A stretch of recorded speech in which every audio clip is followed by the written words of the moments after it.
If you weren't in Atlantic City over the weekend, then you missed Marvin Young, aka Young MC. He's the rap artist behind dance club anthems like Bust a Move and Tone Loc's song Funky Cold Medina.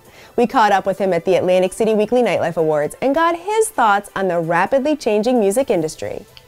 You say Nito, check your libido and roll to the church in your new tuxedo. We're broadcasting in the funky and fabulous Boogie Nights nightclub here at the Tropicana Casino.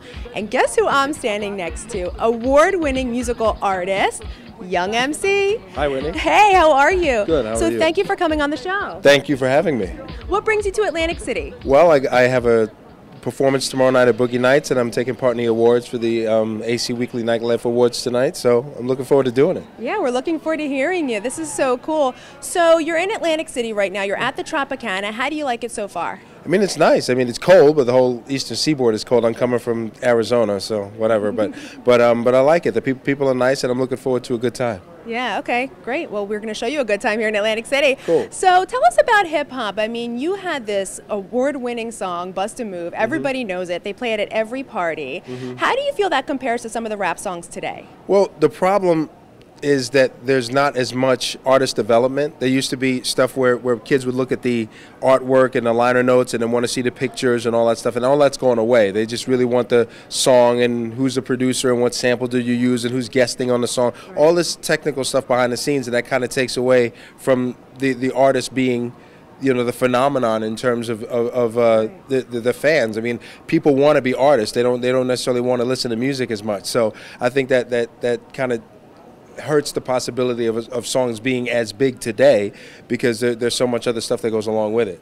There's definitely truth in that, and I think that'll help some other artists who are looking to come up and kind of really do the right thing and kind of come up and make the right paths and not necessarily go towards that, you know? Yeah, absolutely. I mean, it's not about how good the song is. It's really about positioning, and if you can get it in other kinds of media. There's just so many other facets to it than there was when I was coming up. Yeah. Now, tell us about your inspiration growing up. How did you get to where you are today? I mean, I stayed in school, and music was a hobby until it became lucrative enough where I could get out of school. But by then, I had my bachelor's degree in economics from USC. So, yeah, so I had that, and I knew I had that to fall back on, kind of. So the music was always something I would just ride and ride and ride, and the ride has kept on going. I mean, that's a great lesson, I think, for any aspiring artist. A lot of times when you're an artist, whether you're a musician, songwriter, you know, dancer, whatever, you follow that path, but you don't have something to fall back on. So to have that degree is something very important. Well, yeah, I mean, the irony of it is it's not necessarily the degree itself as much as the experience of going and getting it and also having something else. Because if you're sitting across the table from some music executive or somebody like that, and they know that you have to get this record or you have to get this deal or you're going to starve, then they'll take advantage of you. But if they know that you can do something else, then, you know, they might give you a fair deal. They're more likely to give you a fair deal, especially if you're about as educated as they are. I think that's excellent advice. For sure. Now, you were on some game shows. I know you were on The Weakest Link, and maybe because you had this education, that's why you won, right? A little bit. I mean, some of it was guessing. I know that I think my Gettysburg Address answer was pulled out of a foreign part of my body, but you know, it was something where I wasn't intimidated by the questions like some of the other people that were on the show with me. So it was good. Yeah. That's good. And any other experiences that you'd like to talk about and maybe tell some of our viewers some of your funny stories?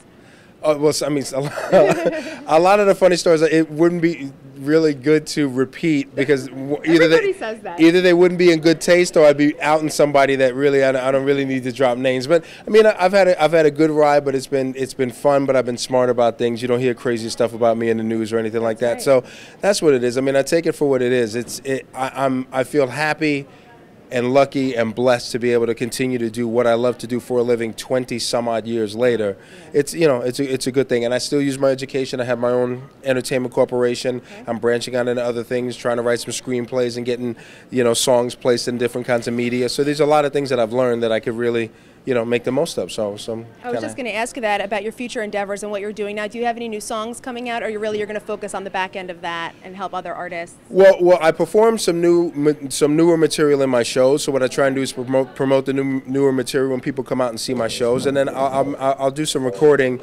I'll kind of do some recording when it's warranted. So if I know I have something that's going to be in a video game, in a TV show, in a commercial, then I'll go ahead and make a song for it.